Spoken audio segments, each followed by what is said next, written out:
o las instituciones en las que trabajamos nos digan, ¿sabe qué? Nos llevamos súper bien con el gobierno o nos llevamos súper bien con la minera. No hablemos.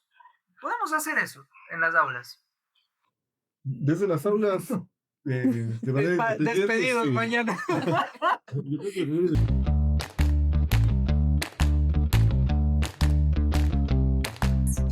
Hola amigos de Filósofo Local, Pensamiento al Límite, mi nombre es Antonio y hoy día vamos a tocar un tema importante con nuestros amigos, que en especial con Maru, que le vemos a los años, con Jorge, que ya nos conocemos. Vamos a tratar de hablar de educación, cómo ha cambiado la educación, cuál es la educación que tenemos hoy en día y tal vez compartir un poco de nuestras experiencias desde nuestras respectivas áreas. Hola chicos de Filósofo Local y hola a todo el público que nos acompaña siempre. Muy contenta, muy feliz de estos nuevos retos, hablar de los temas pendientes que tenemos como sociedad. ¿cómo vamos, amigos de Filósofo Local? Nuevamente aquí con ustedes para compartir un video podcast y hablar de educación, lo que nos gusta. ¿Qué problemas estamos teniendo con la educación? Porque todo el mundo se queja de la educación, que ya no es la misma educación, que con Jorge hablábamos de que los chicos ya no leen, todo el tema del chupete digital del celular, de que los niños y los chicos más se educan con videos, que ya no tienen concentración porque solamente están haciendo educación a partir de videos cortos. ¿Qué es lo que está pasando? Porque a la final todos se quejan, pero no nos ponemos a reflexionar sobre qué es lo que está pasando. Como la educación, todos sabemos, todos los que somos profesores, es un elemento esencial de la sociedad, es un elemento institucionalizado de las sociedades, eh, arraiga problemas que tiene que tener la sociedad, pero tiene también la responsabilidad de superar esos problemas, esas barreras. La educación tiene, pienso yo, esta doble faz, ¿no? De presentar una realidad, pero obligatoriamente cambiarla. Supongo que por eso todos los pedagogos, incluso los padres de familia, y ojalá un día los estudiantes se traten de pensar autocríticamente de cómo está la situación de la educación, tanto en el país, en la localidad o a nivel mundial. Entonces pienso que estamos haciendo un ejercicio bueno, un ejercicio sano, tal vez de autocrítica para poder encontrar la raíz, la radicalidad de estos problemas. ¿Quién tiene la culpa de que los niños ahorita ya se estén educando más con videos o que en clases no, tal vez no generen lo mismo que supuestamente generaban antes? Te debería decir que la educación sigue siendo bancaria, justamente como Maru tiene un libro Tiene un libro de Paulo Freire, vino armado. preparado. Entonces yo creo que es uno de los problemas que prácticamente se está descontextualizando la educación y únicamente se sigue insistiendo en el aspecto teórico y no práctico de la realidad. Es un problema grave que seguimos ahí únicamente, digamos, con contenidos que abordan desde la idea, desde la abstracción, pero no los asentamos en la práctica. Yo creo que es un problema que yo lo veo Y amplio. hablando de eso, Manu, ¿qué es la educación bancaria para que nos entiendan? Bueno, este pensador y pedagogo es mi favorito por el momento, mientras encontremos Y le otro va- que haga teoría. Y le va a mostrar el libro más nuevo que La encontró. pedagogía del oprimido de Paulo Freire. Él nos da en realidad una base teórica para entender que la educación tiene que ser liberadora, ¿ya? No tiene que ser como nosotros a veces hemos normalizado. No tiene que ser clientelar, no es que la persona consume un contenido y después sale al mundo a practicar, a ejercer ese contenido. Eh, Paulo nos dice que es al contrario, la educación no tiene que ser clientela ni bancaria. No somos personas que tenemos que llenar la cabeza de otros seres, sino liberar a través de nuestra praxis pedagógica a todos los demás que se supone estamos oprimidos por el sistema. Pero entonces estamos haciendo mal los profesores, o qué estamos haciendo mal, porque a la final, como profesores, la idea sería justamente tratar de darles herramientas críticas y acá parece que más bien al contrario, lo que estamos haciendo es empezar a dejarles o darles resúmenes de los contenidos para que los chicos puedan digerirlos, porque es más fácil y a la final no estamos consiguiendo nada de la parte crítica que Pablo Freire nos ponía como reto a los profesores de liberar la cabeza de los estudiantes y más bien ahorita lo que estamos tratando de hacer es hacer que entiendan aunque sea un poquito.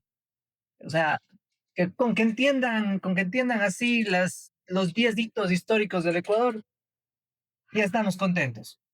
Ujú, No, ya, antes por lo menos nos hacían leer el megalibro, ahora ya no leemos los libros enteros, sino solamente, y ya ni siquiera los resúmenes de Wikipedia, sino resúmame el resumen del resumen ujú, en ChatGPT y eso es todo. Entonces, así como que estar haciendo, y no creo que hagamos, como profesores, dudo que estemos haciendo un esfuerzo para cambiar eso, sino más bien estamos casi que replicando el sistema, porque todos nos ponemos en eso de, sí, vamos a usar sabiamente el ChatGPT, o sabiamente vamos a usar las herramientas digitales. Y a la final lo que pasa es que no, nos adaptamos más bien a eso, a que los chicos hagan resúmenes y les ponemos 10 sobre 10 porque ya ni siquiera podemos ponerles menos. ujú. Pero yo creo que la opresión también viene desde el propio currículo del sistema educativo, porque muchas veces ponen a fuerza los contenidos que debemos dar y en el tiempo que debemos dar. Y si no abordamos en ese tiempo, o sea, viene el castigo, digamos, por el docente, porque incumplió. Esta vez es una especie de cumplimiento, la opresión, digamos, viene desde el propio sistema educativo hacia los docentes. Y eso nos limita un poco, centrarnos únicamente en el contenido, en cuestiones puntuales y no dar esta libertad, como dice Freire, para la crítica, un poquito para la práctica de la propia educación dentro de la realidad. Claro, por un tema estructural creo que a la final terminamos dándole gusto al sistema, ¿ya? Porque los contenidos que nos imponen desde el currículo son esos y ya no son tan reflexivos como debiera, pese a que se habla mucho de pensamiento crítico. Pienso que también podemos analizar este tema de la profesionalización docente. Bajar los brazos y decir el profesor no puede hacer nada, está atado al currículo, al modelo político de la educación de cada país, es como dejar una zanja muy abierta donde todos nuestros proyectos de cambio social se quedan en la nada. Cuando somos los llamados, los profesores, somos formados para eso, al menos lo que nos pasó el siglo anterior. Estamos llamados a transformar la población, no solo lo cognitivo de cada estudiante, sino la sociedad en sí. Pienso que decir los profesores por utilizar inteligencia artificial o ya no calificar o poner una nota porque sí, como que estamos abandonando nuestra misión, nuestra profesión o lo que se llamaba antes vocación. Entonces, en nuestras aulas podemos transformar de verdad no digo no hacer caso al currículo, pero sí buscar las estrategias para que los estudiantes en medio de esta cascada de no sé cómo explicar, de comodidad investigativa que tienen los estudiantes en sus manos, en sus pantallas, puedan ir un poco más allá. Y ahí están las estrategias que puede plantear de forma liberadora, como nos dice Paulo Freire, para que la educación pueda cambiar a la sociedad. El tema también está en las instituciones. O sea, decir que una golondrina va a ser verano, pues sí es complicado, porque acá está, a ver, si es que estuvimos ahora en Cuenca con todo el tema de la minería, de que, bueno, se quería explotar Quinzacocha. Para que entienda la gente, pues Quinzacocha es un lugar donde hay agua, donde hay recursos hídricos, y eso estaba concesionado para que una minera explote el oro o material, no sé si era oro, Oro. oro, ya, para que explote ese material, ya, para que se lleven dinero, para que dejen dinero acá, lo que sea que iban a hacer. Entonces, pues la ciudad se puso en pie y evitó que eso sucediera y hubo una marcha gigante y bueno, todo eso. Ahora, el tema es, podemos hablar libremente de eso en las instituciones, sabiendo que puede pasar de que la institución o las instituciones en las que trabajamos nos digan, ¿sabe qué? Nos llevamos súper bien con el gobierno o nos llevamos súper bien con la minera. No hablemos. Podemos hacer eso en las aulas. Desde las aulas, de manera independiente, Despedidos sí. mañana. Yo creo que de manera independiente, sí, porque existe hoy ahora que las instituciones también se deben una posición política y eso también deprime, o como dice Paulo Freire, oprime también a la libertad de pensamiento. Pero como docentes y nuestra labor de educadores, yo creo que deberíamos nosotros ser los principales activistas, en este caso, sea ambiente o sea del aspecto político, en los cuales nosotros seamos los principales en hacer la voz en contra de ese tipo de situaciones. Es obvio, o sea, tenemos que hablar. Freire nos dice que la educación tiene que ser política o no será. Y no estoy hablando del partidismo político, de decir, me gustaría la minería o apoyo al agua o salgo a la marcha o no les digo nada a mis estudiantes. Creo que todos los profesores, en el caso de Quimsacocha, por ejemplo, todos, me imagino que todos absolutamente en el Azuay hablamos del tema y hablamos claramente porque fue un pronunciamiento de todo, de toda la ciudad. Y lo mismo nos debe pasar con cualquier tema que esté en la coyuntura, porque tenemos la libertad. Y crear política en la educación es lo que nos hace libres. Pero yo lo que decía más bien es, ¿qué tanto, qué tanta libertad tenemos para actuar eso, con libertad? Porque podemos pensar y podemos hablar en las aulas, pero tomando en cuenta en lo que se ha convertido la educación, porque hay que decirlo, pero así muy directamente, la educación actual es un negocio, pero así, pero a carta cabal, o sea, acá nos llueve información en redes sociales de, venga, estudie en este colegio porque aquí le vamos a dar francés, mandarín, alemán, japonés, ya no saben qué más ponerle, le vamos a poner gimnasia rítmica, el chico va a salir, pero sabiendo robótica, informática, de tesis va a ser un transformer, o sea, va a ser un genio y a la final eso termina literalmente cumpliéndose si ni siquiera puede aprender a leer a veces. Y va a terminar aprendiendo 7 idiomas y aprendiendo robótica y va a ir a la NASA. Pero eso nos meten en la propaganda. Y claro, hay la competencia y el uno cobra 150, el otro cobra 200, el otro cobra 300, el otro cobra 500 porque lo manda al exterior. Y es un negocio. O gradúes en 2 meses. Ese es el otro temita. Gradúese en un año menos. Cuando antes las maestrías eran de 2 años y medio, 3 años. A mí me costó tres. A mí 4. Ya. Tres más la tesis, ya, así funcionaba. Y resulta que ahora no. Ahora gradúese en un año, pero con todo y tesis. Entonces, por más que uno diga, bueno, ya por el tema tecnológico tal vez sí se ha avanzado, que sí, que los contenidos ya están en línea y que pueden avanzar por su cuenta de forma autónoma, pero es verdad, o sea, sí se puede digerir todo eso, todo el contenido que antes abarcábamos en 4 años con todo y tesis, ahora en un año. O sea, más toda la gente que se dedica, pues, no sé, en la universidad, o sea, la investigación y hacer artículos, es un negocio, o sea, es un negocio como tal. Sí, también de los artículos, que sería otro tema también interesante, que también es Algo otro que negocio. Inclusive las universidades ahora están dando doctorados honoris causas, dependiendo del dinero, dos sí, yo mil, sí. 3.000 o 6.000 dólares. Entonces, en verdad, la educación también se ha vuelto clientelar, como se dice, ¿verdad? No se ve el aspecto, se desvirtúa, digamos así, la enseñanza mismo, y se vaya únicamente por el negocio, por el aspecto capitalista, digamos así, en el cual lo que interesa es el dinero y no la enseñanza como tal. Y ahí podemos libremente hablar de lo que tenga. Si le dicen, a ver, lo que decía también Jorge, usted tiene que abarcar X contenidos en menos de un año, porque además de eso fue lo que ofrecimos en las redes sociales. Además, usted tiene que aprender a hablar inglés y francés y quichua. Y así tiene que dar clases.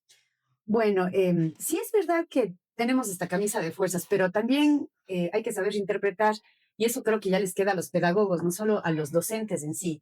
El currículo es flexible y como les digo, utilizar el aula como una trinchera, aunque una gaviota es, no haga Una verano. golondrina. Ah, una golondrina. Cambie de aves.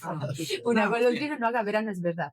Pero si un alumno sabe, o sea, se gradúa alfabetizado, liberado, creo que hemos logrado mucho en la sociedad, porque imagínense lo que es tener un montón de titulados, un montón de artículos, un montón de escritores, creadores de contenido, mucha gente hablando y sin cambiar la sociedad. Eso es lo que precisamente nos dice Paulo Freire y bueno, muchos otros autores, incluso actuales. No tenemos que pretender que el niño o el joven o incluso el universitario sepa absolutamente todo.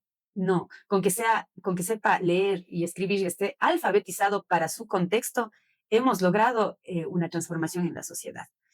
porque de todas maneras, yo me sigo quedando con la idea de que los chicos, claro, ahorita tienen un montón de herramientas, porque nosotros ni de chiste, acá llegábamos somos más o menos de la misma generación, entonces para nosotros ni siquiera llegábamos a Wikipedia, En en carta. el colegio era Encarta, los que no saben qué es Encarta, era un CD donde había una enciclopedia digital ahí, eso era Encarta, y a la final lo que termina pasando muchas veces es que ahorita que tienen tantas herramientas tecnológicas, no siempre, no siempre tenemos el mismo resultado, no siempre tenemos un buen resultado. Ahora, eh, ¿qué les parece esto de que la educación está tornándose virtual o online? Porque hay colegios, yo tengo un par de amigos que dijeron, no, ya no les vamos a matricular ahora en colegios presenciales. Tengo amigos que tienen a sus chicos, no voy a dar nombres de los colegios porque ahorita ya está eso ahí, escuelas y colegios. Universidades. Y universidades ya ni se diga, porque eso sí que está ya desde hace varios años. A partir de la pandemia fue peor. Pero yo no me acordaba de que estaba ese negocio de la escuela y del colegio online y virtual. Y ahorita los chicos, que había el homeschooling, antes sí había también. Claro. Pero esto además era reservado para los que tenían plata y podían pagar los currículos y todo. Pero ahorita ya hay colegios virtuales y los chicos se quedan en la casa, es como en pandemia, se quedaron en la casa y tienen sus profes online y aprenden guitarra online y hacen educación física online y no sé, o sea, está mejor, está peor, ¿cómo empeora o mejora la calidad educativa de este tipo de colegios o de escuelas? Bueno, yo creo que uno de los aspectos también básicos de la educación tiene que ver con el aspecto social, ¿sí? El intercambio, o sea, el momento en el cual ellos comparten con los demás estudiantes y con el docente de manera presencial. Lo que está ocurriendo con lo que tú señalas tiene que ver con el aislamiento social un poco y se debe también al avance de las tecnologías, en este caso de educación virtual, que en parte, o sea, sí puede ser un aspecto positivo para ciertos casos de algunas personas que tienen algún tipo de aspecto psicológico, digamos, pero no para todos, porque lo que pasa actualmente con los dispositivos virtuales, que nuestros jóvenes, nuestros hijos incluso también se aíslan mucho y eso les ayudaría un poco más con relación al resto. Claro, porque yo veo que a partir de la pandemia como que les hemos ido encerrando a los niños y a los chicos. Es como que su mundo, que ya sabíamos que estaba ya en los dispositivos digitales, que se supone que teníamos que pasar la pandemia y sacarlos de ahí. Más bien nos acostumbramos a eso y a la final más bien hemos encontrado maneras por el tema negocio, por el tema del capitalismo, de la sociedad de consumo que tenemos, y nada, les hemos dado esa facilidad para que los chicos no salgan, para que no socialicen, para que se queden encerrados en una burbuja, y a la final es mucho más fácil meterles la idea de que su vida depende del consumo y del dinero en ese tipo de circunstancias. No sé, Bueno, considero que como toda irrupción, que en este caso la tecnológica, en la educación tiene sus pros y sus contras. Los pros de la educación en línea o de la educación virtual es precisamente la democratización y aún así con pinzas, porque no todos acceden ni siquiera a no, la luz eléctrica. Pero aquí nos cortaron las por cosas. ejemplo, la democratización para que el docente, un buen docente preparado precisamente para estas modalidades, pueda llegar a sus alumnos. O sea, no podemos satanizar, como nos ha pasado con la inteligencia artificial, por ejemplo, sino mediar, hacer un mestizaje de estos nuevos modelos y creo que sería súper útil y bien utilizado. Llegaríamos a alfabetizar y a liberar a muchas personas a través de las tecnologías educativas. Pero está, por supuesto, la otra parte. Desde los docentes a veces nos acomodamos y decimos mejor así y baja la calidad y necesitamos contacto, pero cuando estamos en el aula regular, en el aula normal, satanizamos también el contacto, no salgas, enciérrate, ve el video, no respires, no te vayas al baño, hay horario para esto. O sea, los jóvenes de ahora que se enfrentaron a las dos modalidades, porque un montón de gente tuvo que vivir en la pandemia las dos cosas, tiene, pienso yo, la capacidad y la ética para decir, esto me sirve de la educación formal y esto sería excelente repotenciar con la educación virtual. No satanizas ninguna de las dos. Ambas tienen fallas, ambas tienen grandes potencialidades y deberíamos saberlas utilizar. Porque Pero verdad que en Francia y en otros países, de lo que entiendo, ya les están quitando el teléfono en clases. sí, Eso quiere decir que están un poco aceptando que no funcionó el tema. En Estados Unidos no, en Estados Unidos creo que siguen con su tema ahí de... Bueno, que usted presidente también. Claro, pero Trump No le prácticamente interesa. no vamos a hablar de... No, no podemos hoy no día nos hablar dejan de eso. entrar después, no, mejor no. Pero no sé, tendríamos que mediar, hacer unos parámetros, porque tampoco nos ha quitado la desatención, no nos ha quitado la falta de educación, la falta de motivación de los chicos con haberles quitado el celular. No están leyendo más, no están prestándonos más atención sin la pantalla.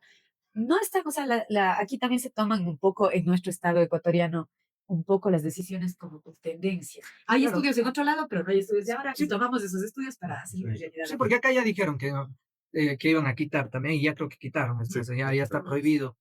Prohibido, pero no en Sí, las casas. está O sea, prohibido. llegan en las casas y se van de largo también ahí jugando Roblox hasta quién sabe qué hora. O sea, y sin control además. sí, no, pues, Entonces, ese peligroso. es el otro tema. Bueno, para ir ya cerrando el tema, eh, a ver, hay alternativas. Recuerdo haber visto, y bueno, siempre se ven videos, pero también he leído algunos artículos, mm, todo el tema de la educación en Asia, por ejemplo, que es mucho más vivencial. En Japón, en China, se lee mucho sobre cómo educan a sus hijos y en las escuelas, a los niños en las escuelas. Y está todo este tema de que aprenden A a barrer, barrer, a Mm, limpiar, a cocinar, a valerse por sí mismos, aparte de todo lo a que, saludar. obviamente, Sí. a saludar, aparte de todo lo que les meten también, porque ah, eso lógicamente sí. tienen sus exámenes horribles donde es una presión también igual de horrible para ser el mejor, porque de eso depende también que entren a las mejores universidades o que se queden de obreros, en fin, o sea, ese tipo de cosas. ¿Podría ser ese camino? ¿Cuál sería el camino alternativo para poder tal vez mejorar esto si fuéramos ministros de educación?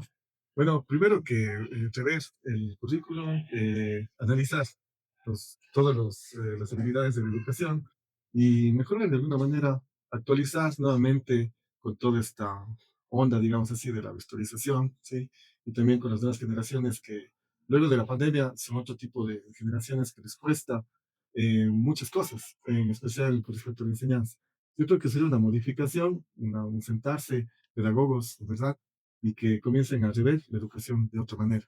Sí, porque acá hubo de todas maneras el intento Sí, muy de que valioso. tengamos un poco de educación contextualizada, porque sí se habló mucho del andino, de las culturas de las diferentes regiones durante bastante tiempo, y un poco se dejó de hacer eso y ahora estamos de nuevo con el tema de vamos a meterles emprendimiento desde segundo de básica. Entonces, no sé. Mm, Hay un horizonte, pienso que tal vez hay un horizonte un poco ya que no nos atrevemos a hacer un modelo andino, ecuatoriano o sudamericano, por último, no está todavía la región, no ha habido una propuesta única, una propuesta fidedigna al contexto. Entonces, primero, analizar ese horizonte con pedagogos, con profesionales, con padres y madres de familia que sepan lo que necesitan su niño. Nosotros no necesitamos un estudiante productivo. O sea, no necesitamos eso. Por eso es que tanto graduado de las universidades, tantos profesionales, magísteres, casi doctores ya no tienen empleo o ganan poco en virtud de lo que invirtieron para su preparación. Entonces, cambiar el paradigma. No necesitamos estudiantes que sepan siete lenguajes, lenguas, no necesitamos estudiantes que se pongan su propio negocio apenas graduado, necesitamos más bien estudiantes conscientes. Y creo que ese es el horizonte que debemos seguir. Darles la oportunidad de abrir, de tener, de desarrollar conciencia de clase en las aulas, empatía, que ahora está de moda, pero una empatía social, no una empatía de si me pongo en tus zapatos y hacemos yoga y todo va a estar bien. Una empatía verdadera, tal vez también dentro de este horizonte que me imagino, porque usted me dijo que me imagine Sí, como sí. ministra, Ministra María Eugenia. conocer todas las realidades del país. Hay un montón de analfabetismo Mm. funcional y tampoco eso se ha visto solucionado. Entonces la gente sigue siendo oprimida por el sistema cuando la educación puede ser un arma para liberarnos. Sí, sí, los chicos, en verdad, chicos y chicas ahora, claro, acaban en los colegios, pero muchas veces no son tan funcionales en ¿No? la sociedad. Son gente muy retraída, a veces Y vemos tímida. en las universidades, o sea, leen poco o no saben Sí, leer sí, bien, sí. esto es una idea principal, que eran habilidades básicas de antes. Claro, o sea, ese es el tema. Al final, claro, no éramos las Lumbreras, lumbreras, pero bueno, por lo menos llegábamos y sí leíamos. nos podíamos defender. Sí, sí, nos daban el mega módulo así de este porte que nos daba una pereza leer, pero ya tocaba y no nos quejábamos. Ahora se quejan. Sí, Ahora sí, no producen y se quejan, ahora se quejan. no Ahora producen, no producen conocimiento. cada vez el módulo de la universidad va haciéndose más pequeño y Fregado, es ¿no? un booklet ahorita ya. Pero bueno, más allá de eso, creo yo que de aquí sí hemos sacado algunas ideas, creo yo, para poder reflexionar la educación actual. Y sí, o sea, pasar de libros a todo el tema digital y todo el tema del negocio que resulta la educación actual, sí es complejo porque sí creo que tuvimos alguna vez la idea, al menos en los 70s, 80s, incluso en los 90s, una idea de qué era lo que queríamos hacer con la educación, pero como que a partir de la digitalización, de todo el tema tecnológico, como que el paradigma que teníamos se fue al traste y ahora tenemos que repensar todo. No contábamos con eso. No contábamos con que se iba a hacer tan importante la tecnología, porque siempre hubo tecnología, pero no fue tan profundo Sí, sí, tan ese cambio radical. mental de los estudiantes. Entonces, bueno, todo esto nos queda para pensar a través del paradigma nuevo que tenemos con la tecnología. Y pues, bueno, vamos ya cerrando esto. Yo creo que fue una buena forma de despedir esto, diciendo que la educación es un negocio, que los estudiantes actuales no Todo lo malo. piensan, todo lo malo dijimos, pero bueno, ya, ojalá a las personas que estén viendo, profesores, estudiantes, esto les sirva Por para poder supuesto. pensar y reflexionar por su cuenta sobre el tema educativo. Bueno, un gusto nuevamente, compañeros, amigos de Filósofo Local, y gracias por vernos a nosotros. Me despido. Y Maru no se perderá, o sea, la Maru siempre No está, prometo pero nada. siempre está, pero no bien.